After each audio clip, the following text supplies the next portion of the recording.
prends en fait le mois de juin. Le mois de juin, je crois que je l'avais dit la semaine dernière, mais prends le mois de juin comme un mois charnier. C'est-à-dire, nous arrivons à la moitié de l'année et les choses se passent. Il y a des choses qui se passent au mois de juin. Je disais la semaine dernière qu'il y a beaucoup de personnes, je sais parce que beaucoup de personnes à l'église ici viennent comme telles pour me dire, pasteur, c'est besoin d'un temps de... C'est comme si le Seigneur me demande d'être en retrait, c'est comme si le Seigneur m'appelle, comme un besoin de retrait. Et c'est le Saint-Esprit qui est en train de faire ça. C'est le Saint-Esprit qui est en train de faire ça. Et s'il t'a interpellé, réagis très vite. Parce que la fenêtre n'est pas très large. La saison, là, n'est pas très large. Il y a toujours un temps où le Seigneur appelle son Église. Je disais la semaine dernière, je pensais qu'on allait faire un temps de prière sur les 21 jours tout le mois. Mais au fait, je n'avais pas le go. Je ne ressentais pas le go par rapport à ça. En même temps, je ressentais que c'était un mois important de prière. Et au fait, je comprends, je saisis que le Seigneur est plutôt en train de susciter chacun de manière individuelle. De manière individuelle.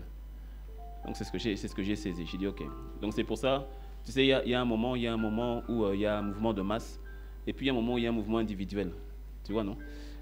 Mouvement de masse, on peut être dans la masse, mais individuel, c'est entre toi et Dieu. Ah.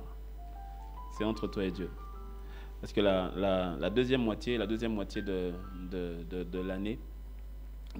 l'année, il faut que tu sois préparé. En fait, ce n'est pas que pour la deuxième moitié de l'année, hein, mais en l'occurrence, la deuxième moitié de l'année 2018, il faut que tu sois préparé, que tu sois aguerri, que tu sois enraciné, mais vraiment enraciné dans la parole, parce que si tu n'es pas enraciné dans ta relation avec Dieu, si tu n'es pas enraciné avec le Seigneur, tu vas tomber dans la compromission, mais que cela ne soit pas ton partage dans le nom de Jésus. Daniel 11, verset 32 dit, ceux-là qui connaîtront leur Dieu agiront avec fermeté. C'est-à-dire qu'il y a une notion de fermeté, une notion de racine qui t'emmène au fait à agir selon Dieu et non pas selon le reste, mais selon Dieu.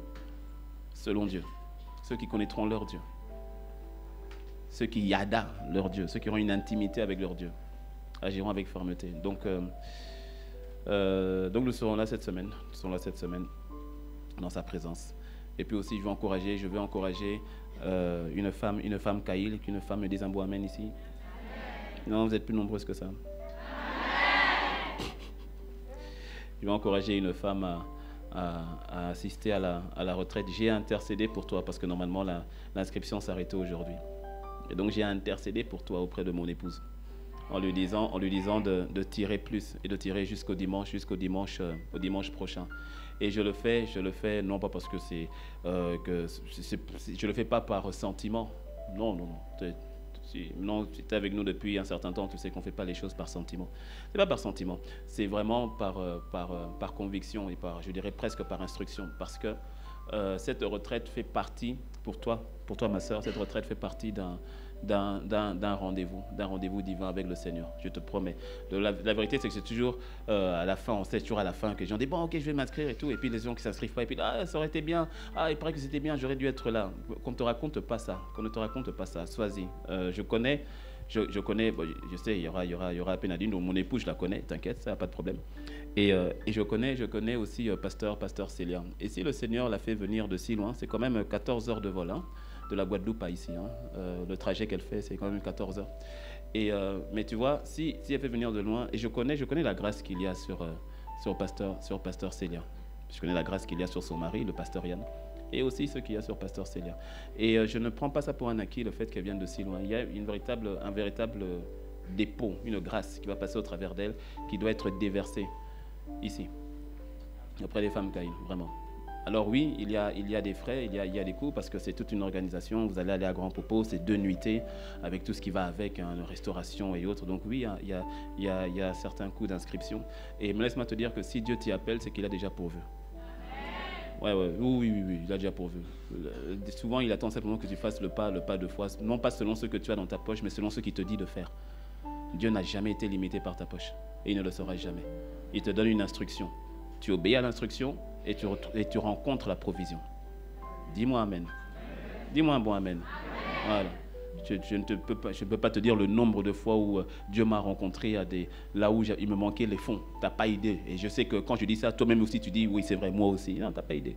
Dieu n'a jamais été limité par une question de fonds ou de moyens. S'il te donne l'instruction, il te met la conviction, fais le pas de foi et tu rencontreras la provision. Amen. Ok. On va continuer toujours dans la thématique par rapport au sang, sur le mystère du sang. Donc depuis le séminaire qu'on a eu avec le pasteur Yves, on continue cette thématique qui est importante parce qu'il en revient donc des b.a.-ba, il en revient des fondements par rapport à notre marche avec le Seigneur. Et j'insiste, tu auras de plus en plus besoin d'être fondé ou encore enraciné dans l'évangile, d'être enraciné dans la parole de Dieu. Je te promets. Oh. Les temps qui viennent, je ne te parle pas que du Bénin, je te parle sur la surface de la terre. Les temps qui viennent, les prophéties diverses qu'on lit et dans la Bible, et certaines prophéties que des serviteurs de Dieu ont données, les temps qui viennent, ces temps-là où la différence se fera véritablement entre ceux qui servent Dieu et ceux qui ne le servent pas, on est en train d'arriver, on est dans ces temps-là déjà. On est dans ces temps-là. Raison pour laquelle tu verras que l'ennemi, d'une manière ou d'une autre, s'est déchaîné au niveau, restons dans le cadre de l'Église. Je parle de l'Église de manière le corps de Christ. Il s'est déchaîné d'une manière ou d'une autre pour affaiblir l'Église. Comment il s'est pris, entre autres, pour affaiblir l'Église? C'est de faire en sorte que la vie des enfants de Dieu ne soit pas enracinée en Christ lui-même, mais enracinée en toute autre chose. En toute autre chose. Non pas que ces autres matériaux ne font pas partie de l'édifice que Dieu est en train de construire, mais comme tout édifice que tu construis, comme toute maison que tu construis, les fenêtres sont importantes, les portes sont importantes, la charpente est importante, tous ces éléments sont importants, mais tous ces éléments trouvent raison d'être lorsqu'il y a une fondation. Et si la fondation n'est pas, la stabilité n'y est pas non plus. La stabilité n'y est pas. Et là, le fait de revenir, de s'arrêter sur la notion du sang de Jésus, sur la notion de la croix, est capital, primordial. Parce que beaucoup sont arrivés au Seigneur, mais pas sur le fondement. Ce qui, quelque part, n'est pas si grave que ça. Ce qui est dangereux, c'est d'y demeurer. C'est d'y demeurer. Beaucoup sont arrivés au Seigneur à partir de la guérison. Que tu cherchais la guérison, tu as cherché la guérison, et ensuite on t'a dit va à l'église, ou bien on va à la campagne là-bas, ou bien va tel frère ou tel pasteur à prier pour toi, et Jésus t'a guéri. Gloire à Dieu, parce que Jésus guérit. Dis-moi un bon amen. Et non seulement il guérit, mais il aime guérir. C'est pour ça que tu dois aimer la guérison aussi. Tu dois aimer prier pour les gens qui sont malades, parce que Jésus aime avoir les personnes malades être guéries. Dis-moi amen. Peut-être que quelqu'un, c'était au niveau du mariage, ou bien au niveau, tu avais des problèmes, tu avais des problèmes ou des besoins, et donc tu as prié, tu es allé chercher Dieu, et Dieu a répondu. Et c'est une très bonne chose. Mais la vérité, c'est que tu ne peux pas prendre...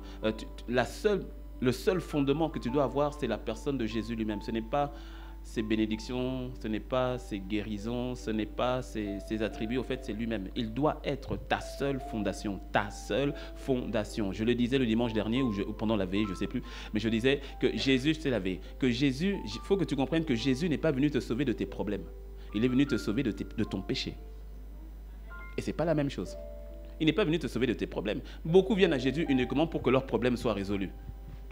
Normal, il résout tous les problèmes. Mais beaucoup s'arrêtent à ce niveau-là. Or, Jésus n'est pas venu te sauver de tes problèmes. Parce que ton véritable problème, ce n'est pas ton problème, c'est le péché. Et donc, il est venu te sauver de ton péché. Ça veut dire qu'il est venu te sauver par rapport à ta nature. C'est ça le point crucial. Lorsque Jésus t'a guéri physiquement, c'est pour que tu vois la maladie spirituelle dont tu as besoin. Parce que tu sais, tu peux être guéri physiquement, mais te retrouver en enfer. Ce que cela ne t'arrive pas dans le nom de Jésus. Mais que ça peut... Bien sûr, ça peut arriver. Bien sûr. Tu peux recevoir des grâces et des bénédictions, et puis quelqu'un se retrouve en enfer. Ou bien tu te retrouves au ciel, mais comme quelqu'un sauvé au travers d'un incendie, c'est-à-dire en n'ayant rien fait pour lui, en n'ayant aucune récompense. Parce que laisse-moi te dire, au cas où tu n'es pas au courant, laisse-moi te dire que si tous d'entre nous qui seront sauvés, on ne sera pas à la même enseigne. Parce qu'il y a des récompenses qui doivent te suivre. Ces récompenses, c'est en fonction de la vie que tu as vécue sur terre. Dis-moi un bon amen. Donc le fait de revenir sur des fondamentaux par rapport à la croix, par rapport à l'œuvre de la croix, par rapport au sang de Jésus, c'est capital. Capital. L'ennemi se déchaîne aujourd'hui de manière tellement subtile, pour t'emmener, il essaye de t'emmener à courir derrière ce qui est éphémère et à rendre l'éphémère important, c'est-à-dire à rendre le futile important. Et sans t'en rendre compte, si tu ne prends pas garde, si tu ne t'arrêtes pas, parfois pour reconsidérer ta trajectoire, pour reconsidérer tes battements de cœur, pour reconsidérer tes motivations, tu peux te retrouver de manière très très sincère, très très très éloigné de ce que Dieu attend de toi. si tu ne t'arrêtes pas, si tu ne prends pas le temps des fois de reconsidérer. Et je pense que nous sommes dans une saison où le Seigneur est en train de nous aider à remettre des fondations, à être enracinés en lui, être enracinés dans l'œuvre qu'il a accomplie à la croix, l'œuvre achevée de la croix pour toi. Parce que lorsque tu comprends cela, tout le reste maintenant prend un sens. Ta vie doit prendre un sens à partir de la perspective de ce que Jésus a fait pour toi et de ce que Jésus est pour toi. C'est à partir de lui que la perspective de ta vie doit prendre vie. Pardon pour la répétition. Parce que certains ont la perspective de vie à partir de leurs problèmes. Qu'est-ce que je suis en train de dire? Je suis en train de dire que quelqu'un qui, pour lui, la vie consiste, par exemple, à avoir de l'argent, la réussite, pour lui, se déterminera au niveau de son compte bancaire. Donc, s'il n'y a pas d'argent, donc Dieu n'est pas là. Ça peut paraître simple, mais qu'est-ce que c'est subtil? Parce que tu verras que si Dieu veut marcher avec toi, il y a des moments où il peut permettre que tu passes par une disette. Mais si tu n'es pas attaché à ton compte bancaire, la disette, c'est-à-dire le manque d'argent dans ton compte bancaire pendant cette saison-là, n'est pas un problème. D'autres voient leur vie chrétienne qu'au travers de leur confort ou de leur sécurité. Il suffit donc que le Seigneur simplement touche à ton confort, touche à ta sécurité, automatiquement, tu t'arrêtes. Est-ce que tu me suis? C'est-à-dire que nous avons mis beaucoup d'autres fondations. Et donc, sur la base de ces choses-là, il y a quelqu'un qui a été guéri. Tu as été guéri par rapport au problème d'arthrose que tu avais, gloire à Dieu. Et puis au bout de quelques mois ou années, maintenant c'est un problème oculaire. Et donc comme tu dis, ah mais Seigneur, j'avais été guéri. Et maintenant je suis touché au niveau de l'œil. Ah ben si c'est comme ça, tout à coup tu t'arrêtes. Est-ce que tu me suis? C'est tellement subtil mon ami, c'est tellement subtil. Parce qu'il est subtil de ne pas mettre la fondation qu'est Christ et de mettre toute autre chose comme fondation. Je peux aller plus loin, je peux te bousculer un peu. Au premier culte, j'ai parlé de bousculement. Bousculement est bien un mot français non masculin. Il existe. Non, c'était pour ceux qui étaient là au premier culte. J'ai dit bousculement, et oui, ça existe. On m'a envoyé ça dans le dictionnaire pendant la pause. J'ai bien vu, ça existe. Donc laisse-moi provoquer un bousculement. Est-ce que tu sais que tu peux même faire de la vision que Dieu t'a donnée, ta fondation, et c'est erroné?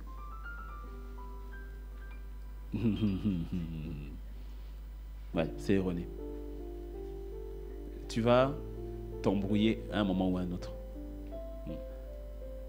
Je peux pousser encore un peu plus. Est-ce que tu sais que la chose la plus importante n'est pas de gagner les âmes? La chose la plus importante pour ta vie, ce n'est pas de gagner les âmes? Non. La chose la plus importante, c'est que tu appartiennes à Dieu.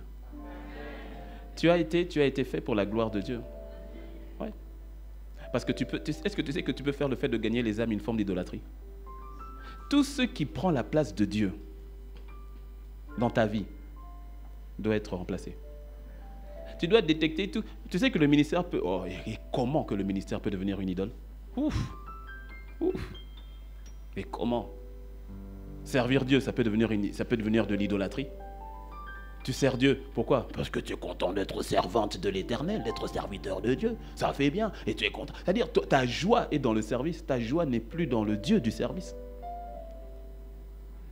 Ta joie est dans l'œuvre, mais n'est plus dans le maître de l'œuvre. Mais ta joie est dans l'œuvre du maître. Christ est le centre. Tout est en lui, par lui, pour lui, avec lui. Il est le centre, il est tout. Et c'est à partir de lui que tu trouves l'équilibre pour tout le reste.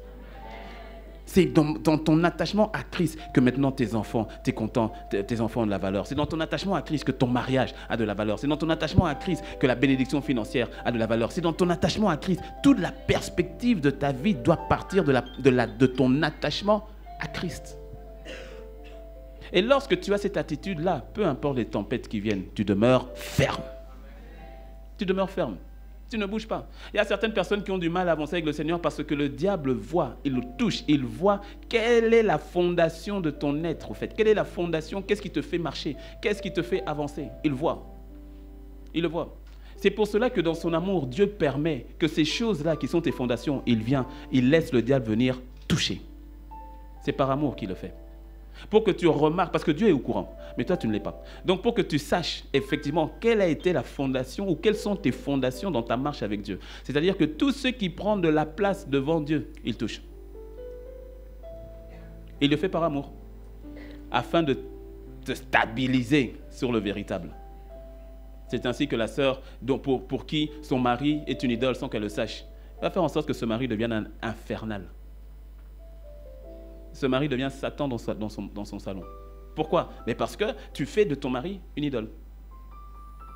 Et donc, comme Dieu t'aime, il dit non, c'est moi qui dois être sur le trône de ton cœur. Et donc, le mari, il ne change pas. Mon frère, la femme, là, elle ne change pas. Parce que tu as idolâtré ta femme. Dieu te parle. Quand tu en parles à ta femme n'est pas d'accord. Donc, tu fais ce que ta femme dit. Dieu dit, ah bon? Une fois, deux fois, il dit, ok. Il dit, ok. Vu que maintenant, tu écoutes plus la voix de ta femme, comme Adam écoutait Ève, que tu n'écoutes ma voix, ok. Et donc, il laisse ton épouse partir dans une dimension où toi-même tu te dis, qui es-tu?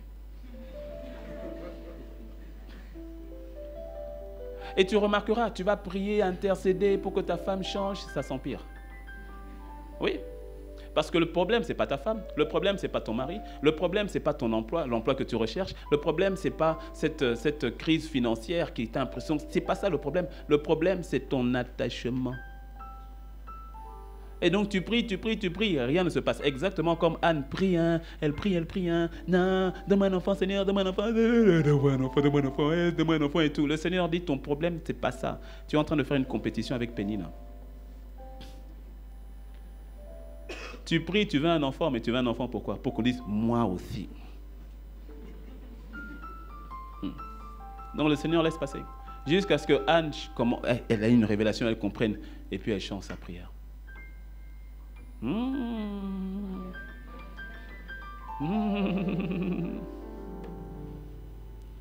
Dis-moi un bon amen. Est-ce que le Seigneur est en train de faire dans son peuple? C'est ce qu'il est en train de faire avec toi. Il est en train de faire avec nous. C'est pour cela, il est certainement en train de parler à quelqu'un.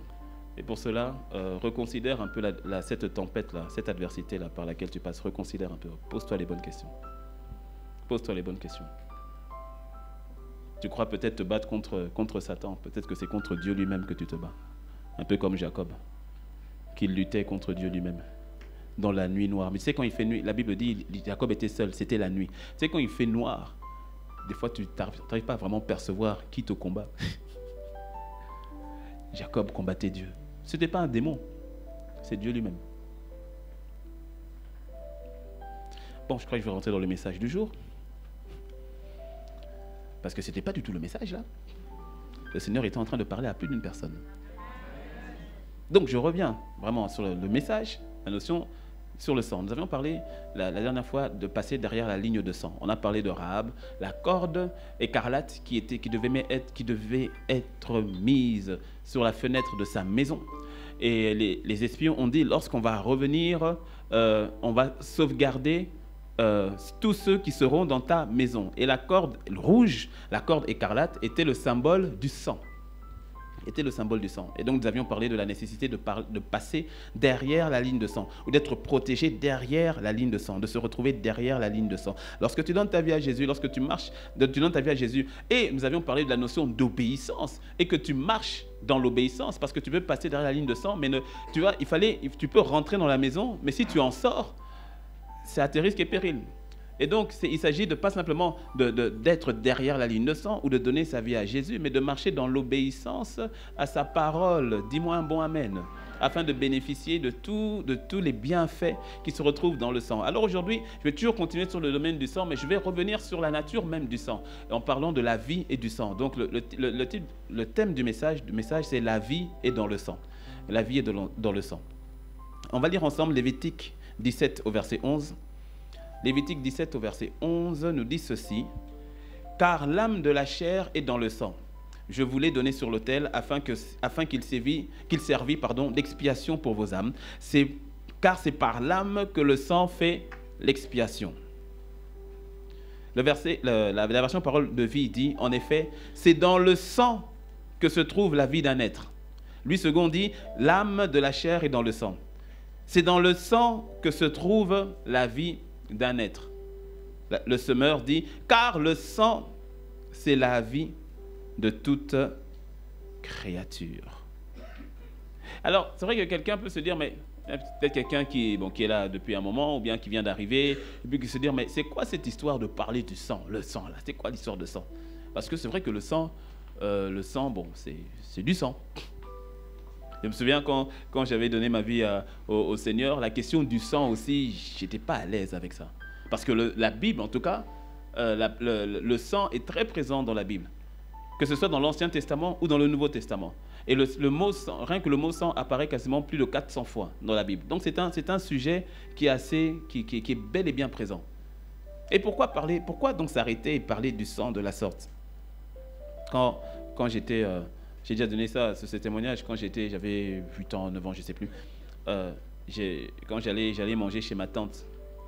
J'allais manger chez ma tante. Et quand on était autour de la table et qu'elle devait prier pour le repas qu'elle-même avait préparé. Et quand elle priait pour le repas, donc on est autour de la table, et puis quand ça priait, et puis il y avait toujours ce passage qui disait, Seigneur, je prends le riz. Alors moi, je suis très visuel. Donc j'ai les yeux fermés. Et quand elle est en train de prier, Seigneur, je prends le riz. Moi, je la vois en train de prendre le riz. Je plonge le riz dans le sang. Donc là, tout à coup, moi, je vois le riz blanc qui vient d'être plongé dans le sang. Je retire le riz. Sauf que quand elle a retiré le riz, moi, je vois maintenant quelque chose de dégoulinant avec du sang. Ce qui fait qu'après, quand on dit Amen, Amen, quand j'ouvre les yeux, le riz, là, j'ai du mal. Je vois le riz, je vois le poulet dans le sang. Donc je commence à visualiser. J'ai du mal tout à coup à manger. Je dis, c'est quoi le truc du sang? Et quand j'ai donné ma vie au Seigneur, quelques années après, j'ai donné ma vie au Seigneur, j'ai été sincère avec Dieu. Oui, très vite. Quelques mois après, j'ai été sincère, j'ai dit au Seigneur, l'histoire du sang là. Franchement, je trouve ça c'est dégoûtant. Et des fois, nous avons peur de poser des questions au Seigneur comme si tu allais le coller. Comme si tu allais le mettre mal à l'aise. Le Seigneur aime que tu lui poses des questions. Oui, toutes sortes de questions, tout type de questions, il aime ça. D'ailleurs, tu verras que si le Seigneur devait t'apparaître, tu auras 2 réactions. Soit tu ne sais pas quoi dire. Non, parce qu'il est tellement merveilleux, il est glorieux. Tout à coup, tu dis que j'ai pas besoin d'avoir plus de connaissances. Je t'ai avec moi, c'est bon. Tu veux plus rien d'autre. Ou bien, là, ce que tu auras, donc c'est-à-dire de l'adoration et tout, ça va t'emmener à l'adorer. Ou bien, tu auras tendance à vouloir simplement lui poser des questions. Et tu verras que si tu lui poses des questions, il aura toujours le sourire pour te répondre. Oui. Non, n'aie pas peur. Les questions les plus folles, n'aie pas peur de les lui poser. Ah, moi, je lui ai posé la question. Dans mon innocence de nouveau converti, j'ai dit, Seigneur, ton histoire de sang, là, vraiment, moi, pour moi, c'est la boucherie, c'est barbare.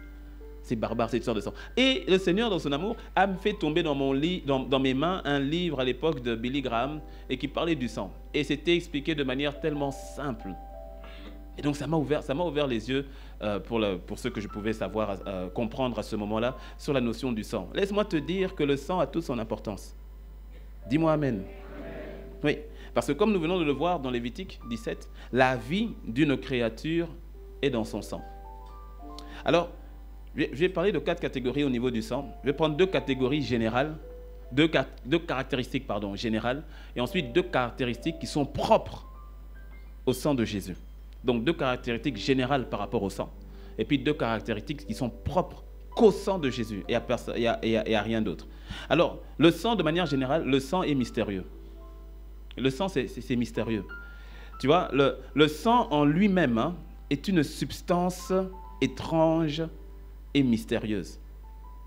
D'ailleurs, tu verras que le sang provoque des réactions différentes. Il y a des personnes comme moi, comme je racontais, qui le sang, tu trouves, berk.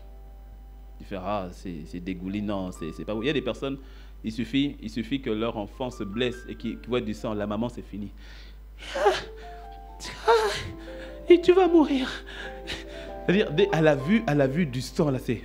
non, je me souviens une fois, j'avais 8 ans.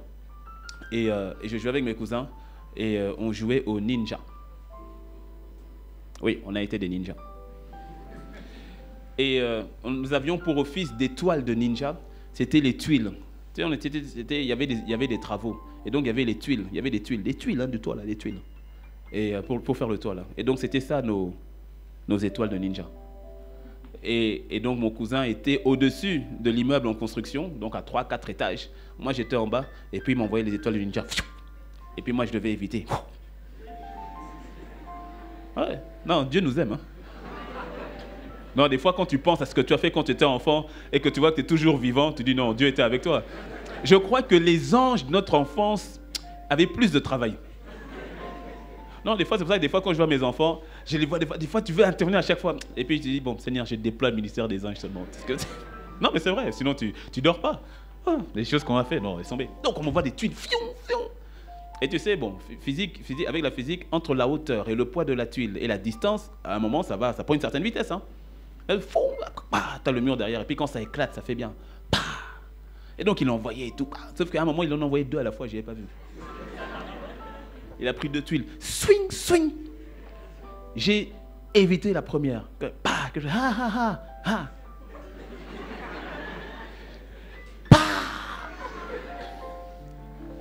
En plein sur la tempe. Et ça m'a fait mal. Ça m'a fait mal. Mais pas mal. Étrangement. Je ne sais pas si un ange a amorti, j'en sais rien. Mais ça m'a fait mal, mais ça allait. J'ai dit, tu m'as touché et tout. Et puis, je t'ai touché. Tu m'as touché. Et puis, bon, c'est pas grave. Et quand j'ai fait comme ça, mais ok.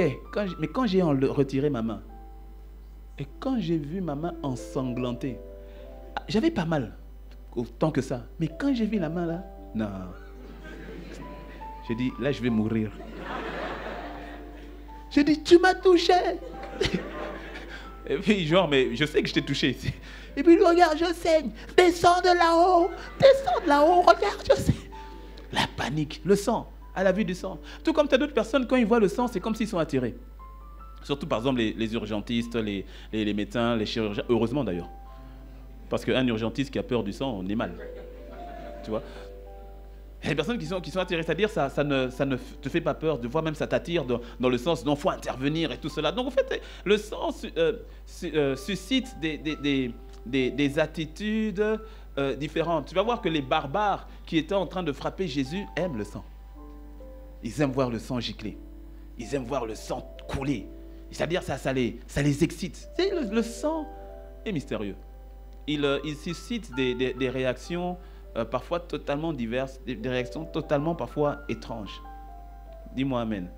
Et ça, c'est propre au sang. C'est pour ça que cette substance, encore cette composante du sang est brisée dans le monde occulte. Et on va encore mieux le voir dans les autres points. C'est brisé dans le monde occulte. Dans le monde occulte, ils comprennent le mystère qu'il y a dans le sang. Et donc, ils ne vont pas omettre d'introduire l'ingrédient du sang dans tout ce qu'ils font. Parce qu'ils comprennent le mystère qu'il y a derrière. D'où le fait qu'il est important que toi, enfant de Dieu, tu comprennes encore mieux le mystère qu'il y a dans le sang. Parce que comme tu l'as compris, comme tu l'as vu, le sang qui a coulé pour nous est le sang suprême. Il n'y a pas de qualité de sang comparable à celui-là. Et on va le voir aussi. Deuxième caractéristique, toujours générale par rapport au sang. D'abord, donc le sang est mystérieux. Et puis 2, le sang transporte la vie. Le sang transporte la vie. Alors, laisse-moi bien t'expliquer, que tu comprennes. Le sang transporte la vie. Le sang n'est pas la vie en lui-même. Suis-moi bien. Le sang transporte la vie.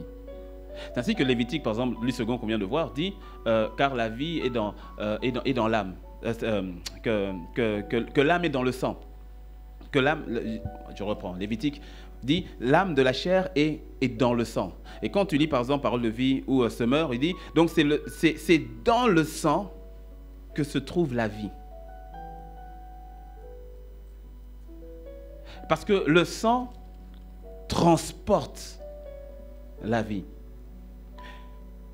Par exemple, sur le plan naturel, quand une personne décède, la vie quitte mystérieusement le sang. Quand une personne décède, c'est là que tu vois que le sang n'est pas la vie, mais la transporte. Pourquoi ? Mais parce que quand une personne décède, la vie, de manière mystérieuse, a quitté. Parce que la vie, parce qu'on parle de la vie qui est dans le sang, la vie est un don qui vient que de Dieu. L'homme ne peut pas inventer la vie. Papa et maman, tu peux pas, en tant que père, tu n'inventes pas la vie, tu ne crées pas la vie. Tu te rends simplement un canal au travers duquel Dieu emmène la vie. Tu crées la vie de qui? Mon enfant, c'est moi qui t'ai créé. Ah bon? Ah bon? Ah bon? T'es sûr, papa, que c'est toi qui as créé ton enfant? T'es sûr? Réfléchis encore une fois. Réfléchis encore une fois. Des fois, tu as des papas, quand ils rentrent dans une menace. Parce que les papas, quand ça menace, des fois, ils te font des promesses. Vraiment, tu dis, papa, tu es sûr que tu vas faire ce que tu as dit que tu vas faire? Non, quand tu as des papas fâchés là, tu dis, toi, tu vas voir, je vais te prendre là, ta tête là, je vais la couper, je vais la donner aux chiens, ils vont la manger. Oh! À un moment, l'enfant, il dit, toi, tu vas me couper la tête, tu vas vraiment donner aux chiens, il va manger ma tête. Des promesses bizarres quand les papas sont fâchés. Bon, les mamans aussi, hein. Mais les papas, c'est un peu pas spécial. Alors, écoute, quand les parents sont fâchés, ils disent, c'est moi qui t'ai donné la vie, c'est moi qui t'ai donné la vie. Pas vraiment. Techniquement parlant, c'est pas complet. C'est pas complet. C'est pas toi qui as donné la vie. Non. Tu as été canal pour la vie, mais c'est pas toi qui as donné la vie. Raison pour laquelle, et j'en parlais avec une maman dernièrement, raison pour laquelle sois détendu, toi qui es parent, sois détendu vis-à-vis de tes enfants. Oui. Il y a des parents qui se soucient beaucoup trop par rapport à leur enfant. Beaucoup trop. Qu'est-ce que je vais faire, mon enfant? Comment il va faire? Comment il va se débrouiller? Oh, j'y arrive pas. Sois détendu. Rappelle-toi que celui qui lui a donné la vie, c'est ton Père Céleste. Et donc, le premier papa de ton enfant, c'est ton Père Céleste. Sois détendu. Fais confiance à celui qui lui a donné la vie. C'est pas toi qui as donné la vie. La vie est un don qui vient de Dieu. C'est la vie est encore, si le sang est mystérieux, la vie l'est encore plus. La vie, qu'est-ce que la vie? Comment tu peux matérialiser, créer la vie? Les hommes ne pourront jamais créer la vie. Ils fonctionnent ou ils jonglent avec des éléments de vie. Ils ne créent rien. Tu vas prendre une cellule ici, tu vas prendre une cellule là-bas, tu vas jouer avec la vie préexistante déjà.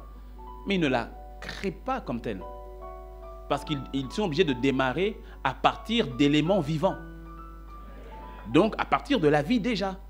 Que cet élément soit congelé ou peu importe la manière dont c'est géré, mais ils partent sur des éléments de vie à la base. Parce que la vie ne provient que de Dieu. En fait, la vie est un don divin. La vie est un don de Dieu. Et j'insiste, j'ai dit la vie. Je n'ai pas dit la vie du chrétien ou du païen. La vie. La vie vient de Dieu. C'est un mystère. C'est pour ça que lorsqu'une personne décède et que mystérieusement la vie part, c'est là que tu vois que le sang qui transportait la vie coagule. Le sang maintenant coagule et ensuite il se décompose. Parce que le sang était un support de transport de la vie que Dieu lui seul a insufflé. C'est ainsi que tu verras que dès le départ, lorsque Adam et Ève ont péché et qu'ils se sont fait des vêtements de feuilles de figue, le Seigneur va les habiller avec la peau des animaux, ce qui suppose que le sang a dû couler. Le Seigneur a dû tuer un ou plusieurs animaux, parce que je ne sais pas si Ève aimait la haute couture, si elle s'était fait une traîne ou j'en sais rien. Quoi qu'il en soit, un animal, le sang a dû couler. Et Dieu lui-même est en train d'annoncer, il est en train de montrer déjà l'importance du sang et de la vie. Et donc il dit, pour vous couvrir, parce que vous êtes morts, je dois vous couvrir par une autre vie. Et donc la peau de l'animal démontre qu'il y a une vie qui a coulé quelque part. Parce que Adam était mort. Et c'est ainsi que jusqu'à l'arrivée de Jésus, il y avait la notion des sacrifices. Où le sang qui coulait disait qu'il y a une vie qui a été donnée en remplacement de la tienne. Donc tu es couvert par une forme de vie. Sauf que la vie animale, c'est pour ça que la vie animale, Dieu utilisait même le sacrifice des taureaux et autres. C'est pas tant par rapport aux taureaux ou autres, non, c'est par rapport au fait que même la vie psuké qui est dans l'animal vient de Dieu. Est-ce que tu me suis? Quand bien même cette vie n'est comparable en rien à la vie humaine, mais sa nature même a quelque chose de divin. Parce que la vie est un don de Dieu, donc un don divin. Est-ce que tu me suis? Satan ne peut pas créer la vie. Il ne peut pas. C'est pour ça qu'il ôte les vies. Il ne peut pas créer la vie. C'est ainsi que tu comprends quand Jésus dit « Je suis la vie ». Non, il dit « Je suis ». Il n'a pas dit « Je t'emmène vers la vie ». Non, il dit la vie, l'essence de la vie, c'est moi-même. Il dit « Je suis la vie ». Donc la vie est un don précieux qui vient de Dieu. Et pour cela, que toute vie humaine en particulier a une valeur incroyable aux yeux de Dieu. Je n'ai pas dit la vie chrétienne, j'ai dit la vie humaine. La vie humaine. Et si tu m'entends, c'est que tu as la vie, gloire à Dieu. Donc, comprends que ta vie ne t'a pas été donnée par papa et par maman. Elle t'a été donnée par Dieu, ce qui est une magnifique nouvelle. Parce que certains d'entre nous, nous avons grandi dans une famille où papa et maman nous aimaient, nous cajolaient, nous encourageaient, nous propulsaient, nous faisaient des cadeaux, n'oubliaient aucun de nos anniversaires, nous comblaient de toutes sortes de grâces et de biens, on payait nos études jusqu'à ce que nous puissions voler de nos propres ailes. Ils nous ont encore donné de l'argent, nous ont donné des voitures, des supports, terrains, maisons, bref. Certains d'entre nous, vraiment, les parents ont été là, nous ont aidés, nous ont propulsés. Gloire à Dieu. Certains d'entre nous aussi, dès le moment où tu es sorti du ventre de ta maman, la tape qu'on t'a donnée là, quand on t'a frappé, c'est comme si la vie c'était seulement constamment. C'est comme si, dès le départ, c'était fighting, combat, adversité, difficulté, en commençant dans ta propre maison, où tu apprends que papa n'a pas voulu de toi et autres. Je parlais avec un frère dernièrement qui me disait qu'il était dévasté, véritablement dévasté, parce qu'il vient d'apprendre qu'au fait, il n'a pas été souhaité, il n'a pas été voulu par ses parents. Il n'a pas été voulu. Là, il vient d'apprendre qu'au fait, on voulait divorcer de lui. C'était une intervention de la tante qui s'est interposée, et donc, au fait, ça a créé division dans la famille, et il était dévasté. Dévasté.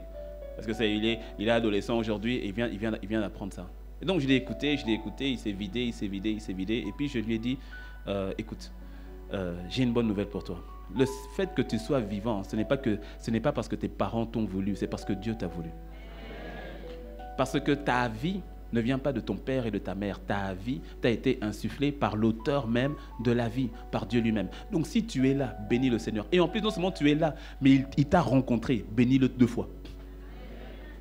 Bénis-le 2 fois. Peu importe ta taille, peu importe la couleur de ta peau, peu importe ton rang social, peu importe là où tu as commencé, peu importe. Le fait que tu sois là et que tu respires, que tu aies la vie, c'est que Dieu t'a voulu. Il t'a voulu. Et ça, c'est une très bonne nouvelle. C'est pour ça, bénis tes parents. Qu'ils t'aient choyé ou pas, bénis-les. Honore ton père et ta mère, bénis-les. Rends grâce à Dieu pour eux. Bénis le Seigneur pour la vie que lui, Dieu, t'a insufflée, qu'il t'a donnée. Vous étiez des millions au départ. C'est toi qui as gagné. Entre 600 et 700 millions de spermatozoïdes, tous pour la même ovule. Tchè. 600, 700 millions, Pas petit, C'est-à-dire 70 fois la population du Bénin. Tous sur la ligne de départ. Abomar, prêt, go! Et on n'aura qu'un. Et le 1 là, tu es là. Ah, non, ça c'est fort. Ça c'est fort. C'est-à-dire, avant même que tu viennes sur Terre, tu étais déjà un vainqueur. Waouh, non, c'est génial. Tu as déjà remporté une course terrible. Ouais. Tu en as vaincu 600 millions. Non, t'es fort. Non, t'es fort. Non, dis à ton voisin, t'es fort, t'es fort. Non, t'es fort, t'es fort. Ouais, t'es fort. Non, t'es fort. Ouais. Ouais. Et laisse-moi te dire, c'est Dieu qui l'a voulu. C'est Dieu qui l'a voulu. Tu n'es pas une erreur. Dis-moi amen. Ah, j'ai dit que tu n'es pas une erreur. Dis-moi un bon amen.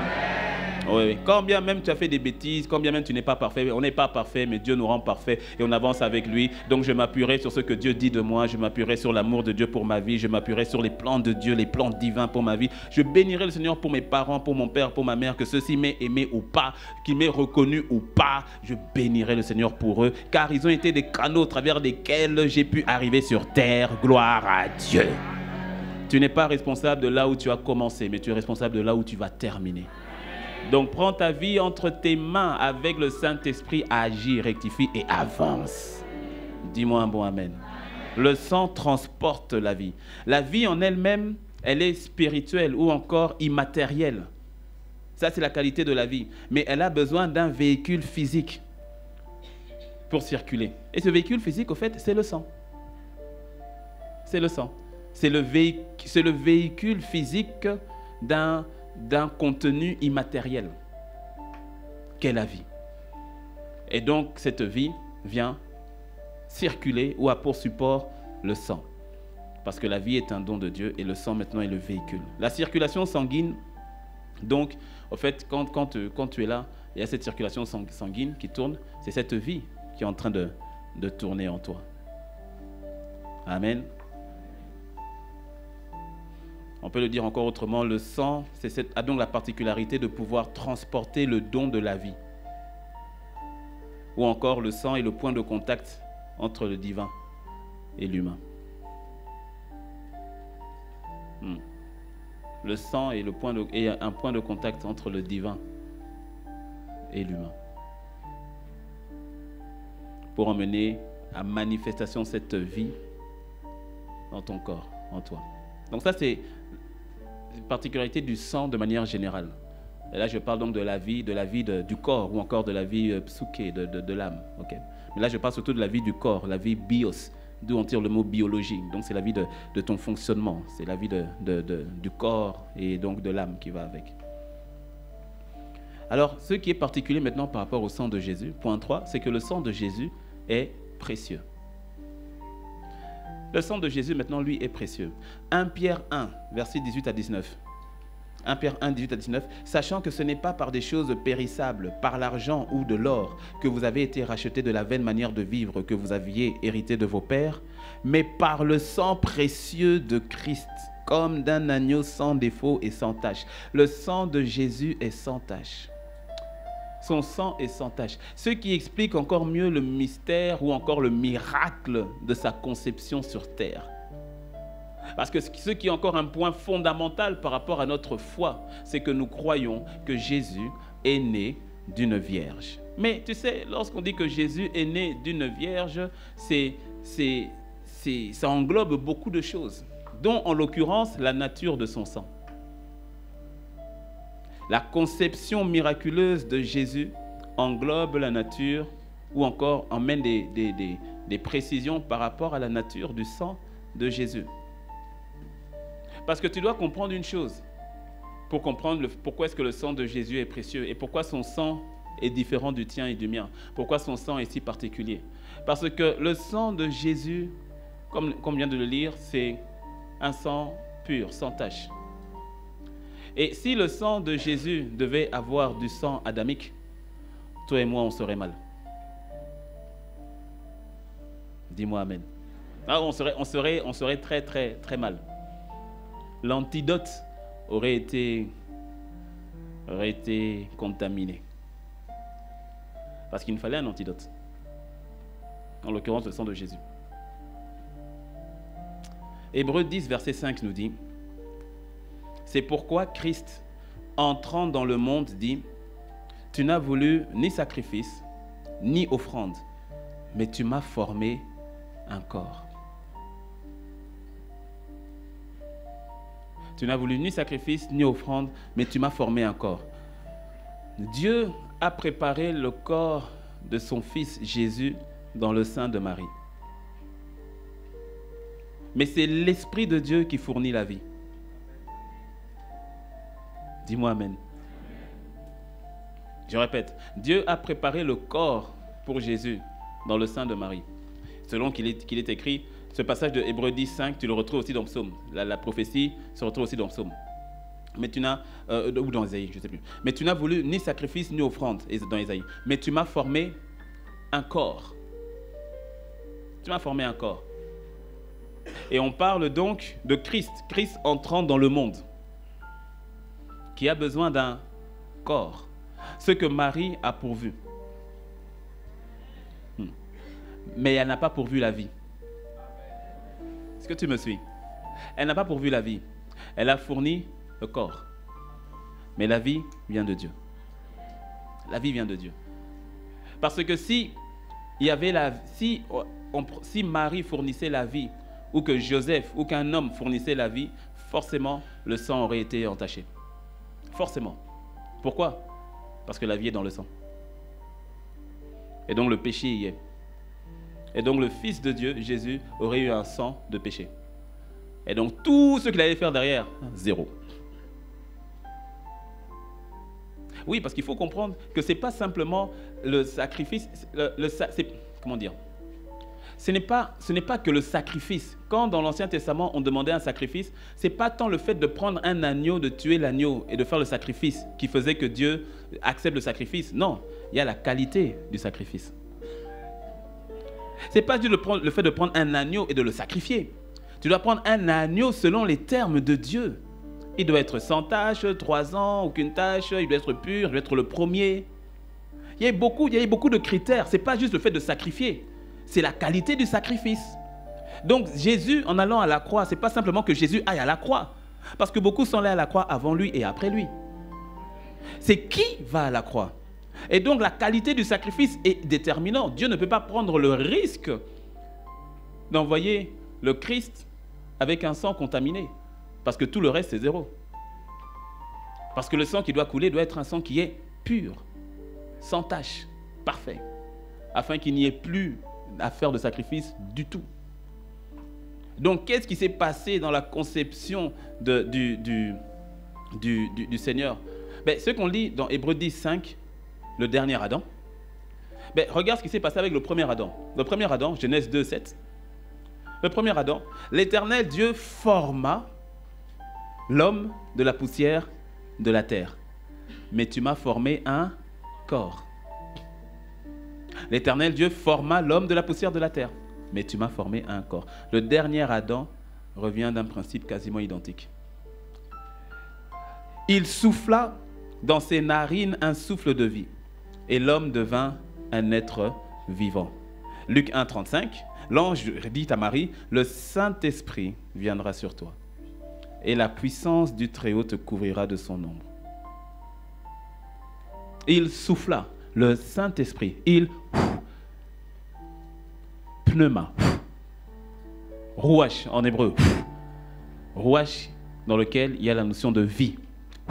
Il souffla. Ce qui s'est passé, c'est que Dieu s'est préparé un corps dans le réceptacle qu'était Marie, dans lequel le Saint-Esprit souffla à nouveau. Comprends donc une chose. Il y a eu une intervention divine avec un support humain. Parce que s'il y avait une intervention humaine, tout le reste serait zéro. Mais s'il n'y a pas de support humain, il n'y a pas d'humanité.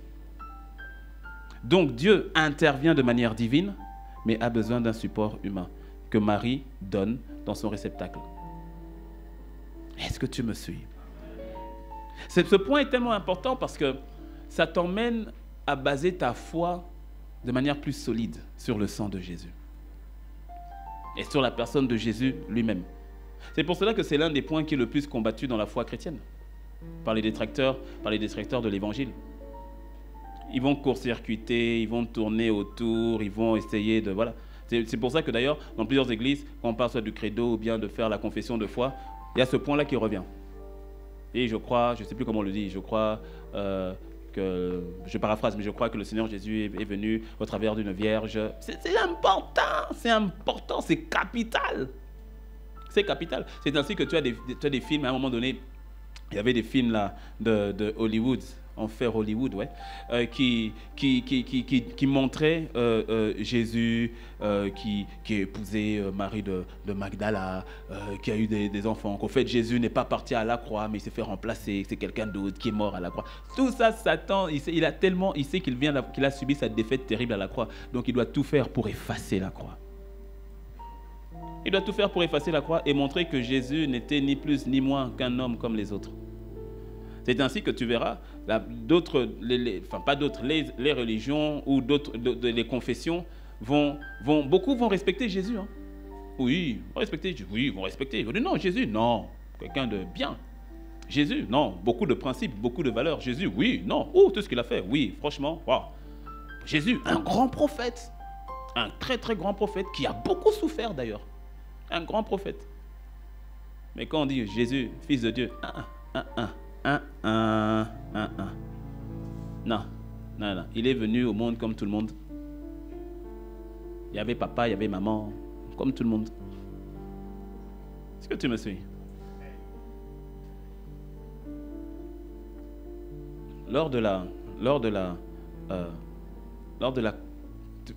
conception naturelle d'ailleurs, avant que je vienne à ça, quand Dieu forme le corps de la poussière de la terre, Adam, tu as un corps. Mais c'est quand il souffle dedans, que la Bible dit, et alors Adam devint une âme vivante. La vie est arrivée. Circulation sanguine. À ce moment-là, poum, circulation sanguine. Laisse-moi te dire que le sang de Jésus est venu directement de l'Esprit. Il ne pouvait pas mélanger son sang au sang adamique. Marie a eu la grâce de pouvoir fournir le réceptacle. Mais quand le réceptacle intérieur, le Saint-Esprit lui-même l'a couvert de son ombre. Et puis, a insufflé le Christ. Et il devait venir comme un homme. Donc il devait venir comme un enfant, grandir et tout cela. Parce qu'il devait venir comme un homme. Afin de pouvoir mourir pour les hommes. Dis-moi un bon amen. Le dernier point par rapport au sang, c'est que le sang de Jésus donc transmet la vie. Le sang de Jésus transmet sa vie. Et la vie qui est dans son sang, la vie qui est dans le sang, est une vie qui prend autorité sur tout autre type de vie. Parce que tu sais, quand on parle de vie, on peut définir le mot vie par plusieurs vies. Il y a vie bios, d'où on parle de la biologie. Donc il y a une vie dans les plantes, il y a une vie dans les animaux, le corps humain, il y a une vie. Après, tu peux parler de la vie psyché, qui est la vie au niveau de l'âme. Ça, c'est ce qui nous concerne, nous les hommes en particulier, et même les animaux. C'est-à-dire que quand le Seigneur a soufflé et l'homme devint une âme vivante. Et puis il y a la qualité de vie qui vient du ciel. Une vie qu'on ne trouve pas sur terre. Une vie qui n'a pour source que le divin lui-même. C'est la vie Zoé. C'est cette qualité de vie qui est contenue dans le sang de Jésus. Et la vie Zoé peut donner vie à la vie psyché, peut donner vie à la vie bios. La vie Zoé, quand tu comprends la dimension, la profondeur, la puissance qu'il y a dans la vie Zoé, c'est impressionnant et c'est même parfois effrayant. Quand tu saisis, il y a un missionnaire qui avait été envoyé dans un des pays d'Asie, je crois. Et pendant qu'ils étaient en train de faire les constructions par rapport à la cabane, il y a, je ne sais pas si c'était un scorpion ou une araignée, exactement comme l'histoire de Paul, qui est sorti et qui a mordu au niveau du missionnaire. Et quand ça a mordu au niveau du missionnaire, le missionnaire a simplement mis sa main. Il a dit, le sang de Jésus. J'invoque le sang de Jésus. La vie qui est dans le sang de Jésus. Et il a continué à travailler. Tous ceux qui étaient autour n'attendaient exactement comme l'histoire de Paul. Et ils n'attendaient qu'une seule chose, c'était de le voir tomber raide et mourir. Parce que ce type d'araignée, c'est une araignée, je crois. Ce type d'araignée-là, quand elle te pique, là, c'est direct. Direct. Et bien sûr, au bout de quelques instants, il voit que non seulement il n'est même pas enflé, et le monsieur est là, il continue de travailler. Et donc, toutes les personnes qui étaient là du village ont commencé à avoir un remue et tout. Oh, on ne comprend pas et tout. Et même ceux qui avaient accompagné, l'équipe missionnaire qui avait accompagné, il y avait des médecins et des docteurs qui avaient accompagné, étaient choqués de ceux qui venaient d'arriver. Parce qu'eux aussi étaient persuadés qu'il allait mourir très vite. Ils avaient même commencé les médicaments, trouvé un antidote, mais ils savaient que ça aurait été trop tard. Et donc, ils ont appelé le monsieur maintenant était étonné. Non, ce qu'on est venu vous parler de Jésus, Jésus est la vie. Et donc, son équipe qui était là, n'en revenait pas. Il a appelé son équipe. Il a dit, écoutez, il a dit, venez. Dans son équipe, comme ils avaient des trucs de laboratoire, de microscope et tout ça, et comme dans la région, il y avait aussi une épidémie. Je ne sais plus de quelle maladie, mais il y avait une épidémie. Et donc, il a dit, écoutez, prenez un échantillon de maladie, là, parce que tu vois, hein, quand ils ont leur échantillon à l'intérieur, ils arrivent à voir les microbes, tu vois, non, qui sont actifs là, hein, les virus et tout qui sont actifs. Il a dit, ok, prenez un échantillon, mettez sur ma main. Ils ont dit, non, ça va pas ou quoi, on peut pas et tout. On me dit, mettez sur ma main. Ils ont pris donc l'échantillon, ils ont mis quelques gouttes sur la paume de la main. Et puis, il a dit, ok, maintenant mettez ma main sous microscope. Ils ont pris la main et ils ont mis sous microscope. Et ils étaient en train de voir les virus en train de mourir un après l'autre. Un après l'autre. En train de mourir.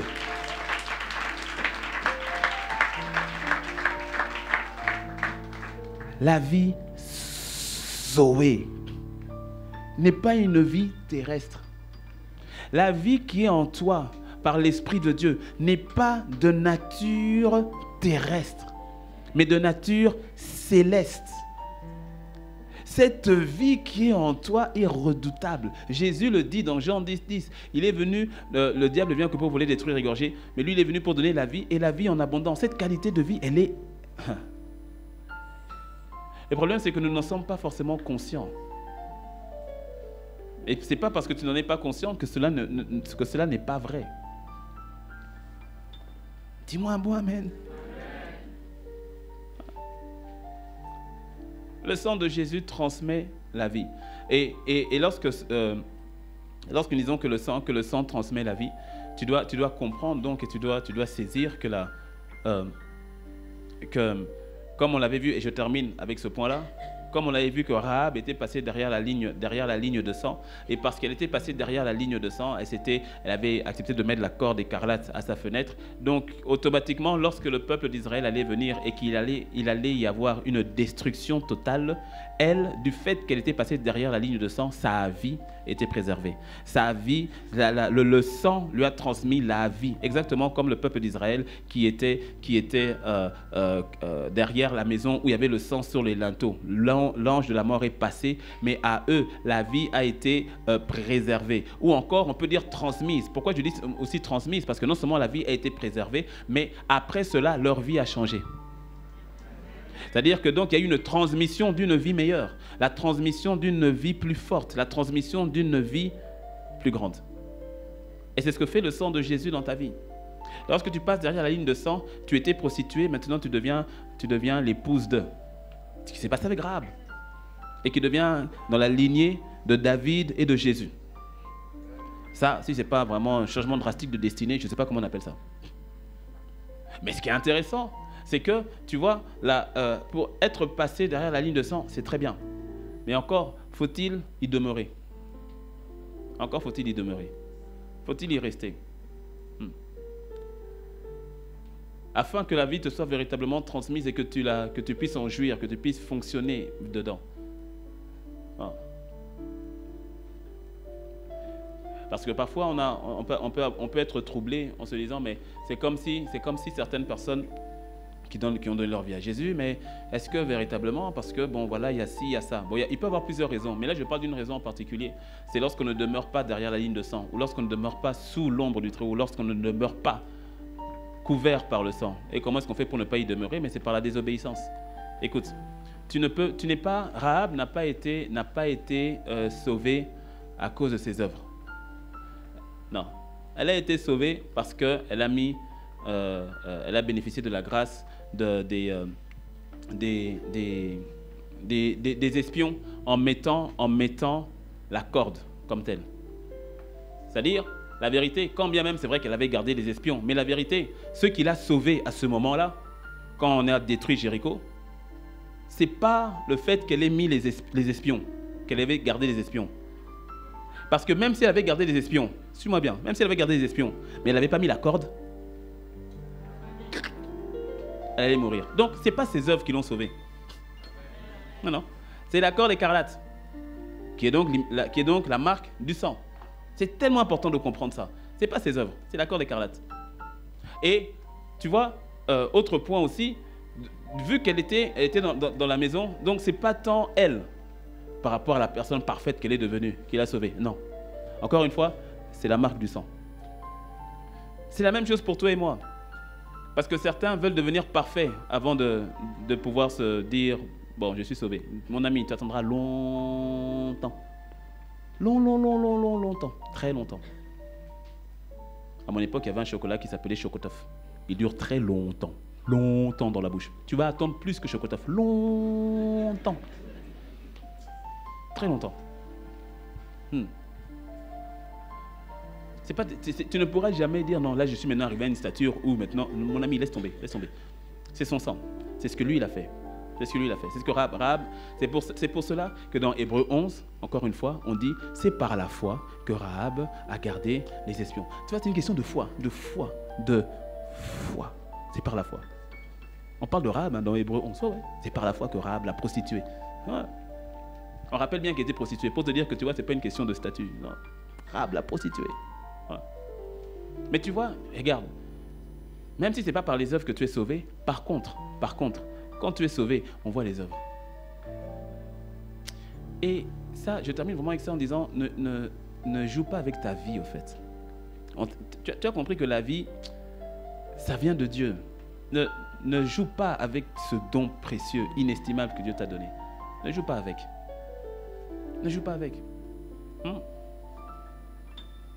Ne joue pas avec. Ces derniers temps, le Seigneur m'interpelle beaucoup sur la notion du salut, la notion du paradis et la notion de l'enfer. Parce que ces points-là sont vrais, sont véritables. Tu ne peux pas t'amuser avec ta vie et puis en te disant non, tout est acquis. La même Bible qui dit que tout n'était que grâce, que nous sommes sauvés, justifiés par la grâce. C'est la même Bible qui dit aussi travaillez donc à votre salut avec crainte et tremblement. C'est-à-dire que ne prends pas des choses pour acquis au point de te dire bon, on y est, c'est bon, je vis ma vie comme je veux. Mon ami,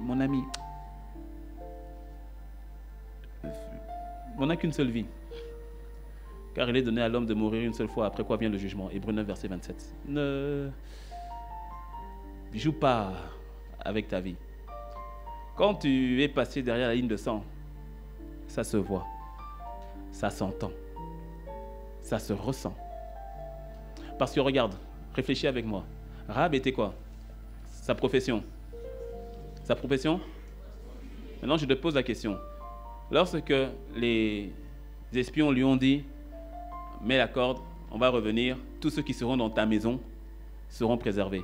Je te pose la question, est-ce que tu penses que Rahab continue encore d'aller sur le trottoir? Est-ce que tu penses qu'elle sortait encore de la maison pour aller chercher des clients? Parce qu'on lui a dit, ceux qui seront dans la maison. Je ne comprends pas celui qui passe derrière la ligne de sang et qui continue de faire le trottoir en pensant qu'il sera sauvé.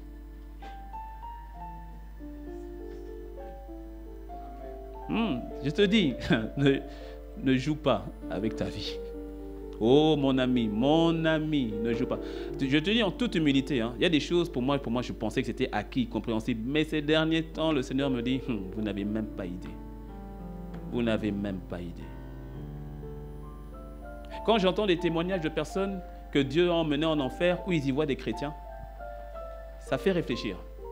Tu ne peux pas prêter foi à tous les témoignages, mais en même temps, si tu es sensible à l'esprit, tu sais quand l'esprit parle et quand l'esprit ne parle pas. Ouais.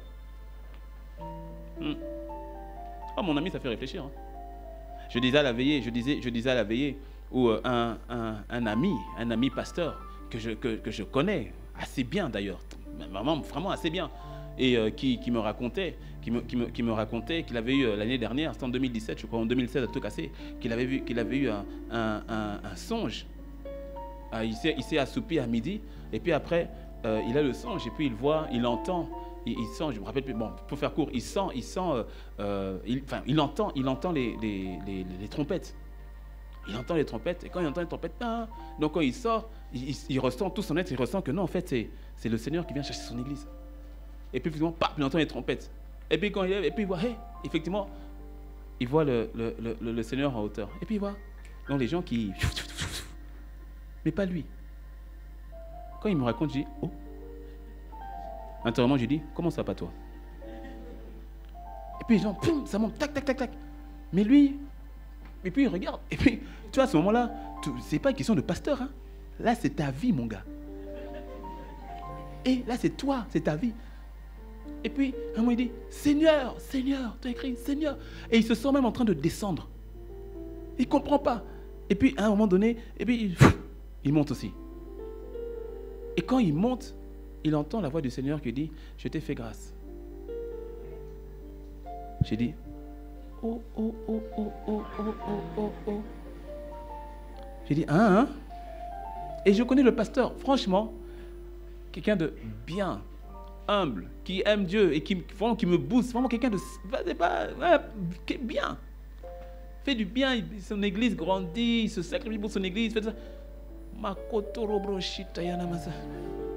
J'ai dit, et c'est là qu'il me dit, mon gars, Teddy, je te dis, depuis que j'ai fait, que le Seigneur m'a montré ça, il y a une crainte en moi, il y a une crainte en moi. C'est, mon gars, c'est pas, faut pas penser que c'est un acquis comme ça, non, mon gars, moi. J'ai dit, est-ce que tu me suis? Je disais au premier culte, il y a une initiative que je crois véritablement inspirée du pasteur Marcelo Tunasi, qui a fait une vidéo, je ne sais pas, peut-être certains d'entre vous l'ont vu, mais qui a fait une vidéo sur YouTube, fait une prédication qu'il a mise sur YouTube, et cette prédication, elle est pour ceux-là qui ne partiront pas à l'enlèvement. Ah ouais. Il a fait une prédication qui s'adresse à tous ceux qui, après l'enlèvement, seront encore là. Bien sûr, il parle surtout aux gens de l'église, qui seront encore là. Et je suivais la prédication. Et là-dedans, il dit, voilà, donc toi qui m'entends, donc nous ne sommes plus là, mais toi tu m'entends. Donc, voici ce que tu dois faire, voici comment les choses vont se passer, voici. Parce que quand on sera parti, vraiment, si tu fais de ceux-là qui sont restés, accroche-toi, Oui. Non, accroche-toi parce que ce ne sera pas encore fini. Mais ce sera cette année de galère, Terrible. Où plus personne ne pourra acheter si tu n'as la marque de la bête. Non, parce que quand on parle de la marque de la bête, des fois on est embrouillé avec Facebook et tout cela. La marque de la bête est déjà là, la bête et tout ça. La marque de la bête, là, bien même là. Il faut que tu comprennes la notion de l'enlèvement. L'enlèvement, le Seigneur vient retirer son église avant la grande tribulation. Ben oui. Ensuite, il y aura 3 années de paix, de fausse paix, et après c'est chaud. Après, ça va être chaud. Et donc j'ai suivi la partie de l'enseignement. Il dit, achetez des jeans. Il dit, achetez des jeans. Parce que le jean, ça dure longtemps. Parce que, oui, c'est-à-dire des conseils pratico-pratiques. Il dit, achetez des jeans, ayez beaucoup de jeans, parce que les jeans durent longtemps. Parce que si vous achetez des pantalons en tissu et tout cela, quand ça va s'abîmer, se déchirer, vous ne pourrez pas en acheter d'autres. C'est à moins que vous n'ayez le signe de la bête. Et si vous avez le signe de la bête, c'est fini. Parce que là, c'est plus la grâce. Là, il n'y a plus la grâce. Donc, Jésus vient, il part, et la grâce s'en va aussi. Il n'y a plus la grâce à ce moment-là. Il n'y a plus. Il n'y a plus de « Oh Seigneur, fortifie-moi. » 1-1.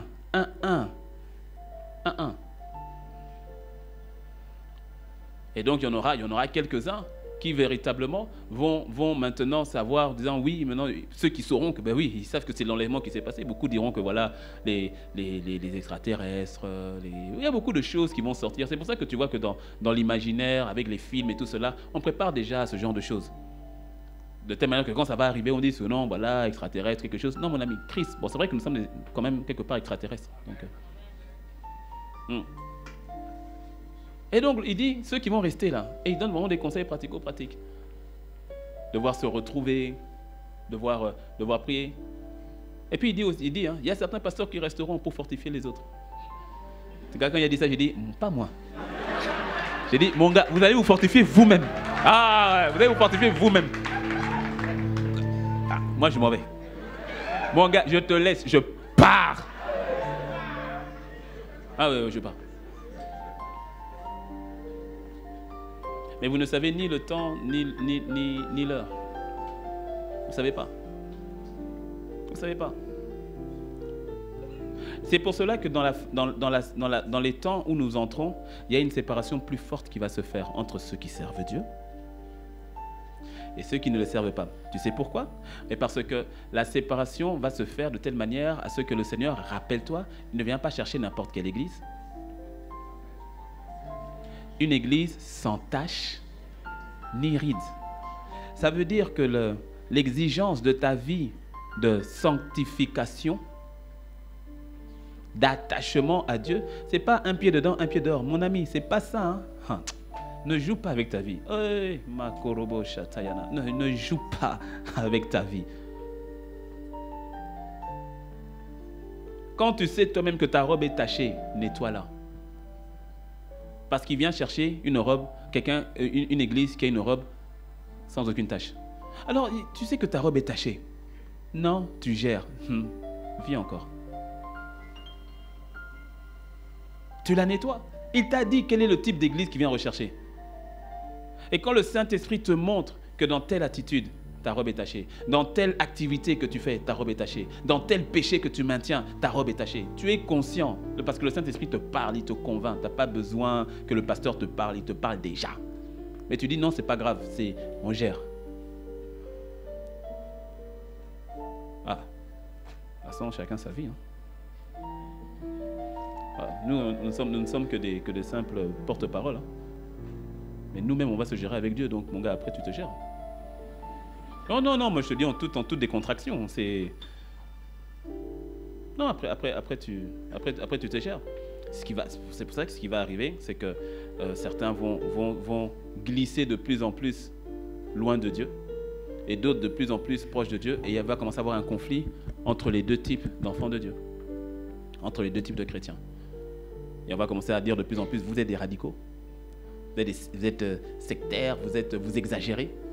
Pourquoi? Parce qu'il y a la ligne de sang qui va diviser.